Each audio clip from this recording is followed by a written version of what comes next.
মুম্বাইত কোনবা জায়গাত হি কৰবাত দেখিছে যে নলেজ হি পটককে নলেজ বুলি দোকান এখনৰ নাম দিছে হি কৈছে সেইখন চোৱা কনলেজ মানে তেনেকে কয় গৰিমা কয় কি ফালতু কথা কৈছা এইখন কনলেজ নকয় নহয় কেটো উজ্জ্বল হৈ থাকে নলেজ বুলিহে কয় নজনা ভাৱে এইবিলাক খুব খুব ধেমালি কৰিব পাৰে তাৰমানে আৰু এদিনটো এটা ইনসিডেন্ট হৈছে জুবিনৰ ঘৰৰ বাৰান্দাখন আৰু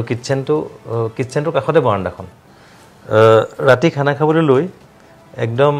ৰুটিত ভূত জলকীয়া ঘঁহি দিছে আচাৰ পুৰা তা টেবলেট বুলি তেওঁ এটা ডগি আছিলে দুটা ডগি থাকে তাক এটা টেবলেট এটা ক্যাপসুল খুৱাইছে খুৱাই পেলাই ৰুটিত একদম খুব ভূত জলকীয়া আচাৰ তেল দি পেলাই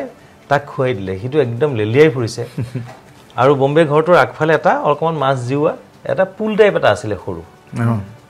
পাছত কি লেলিয়াই মানে সেই তাত পৰিছেগে সেকেন্ড টাইম আকৌ খুৱাবলৈ নতে কিন্তু জুবিনৰ আঙুলিত মানে কুকুৰটোৱে কামুৰি দিয়াৰ পাছত জুবিনৰ খং উঠি পেলাই পুলটোত সেই ৰাতি 2-3 বজাত মানে জুবিনৰ ওপৰত কুকুৰৰ ওপৰত উঠিছে জুবিন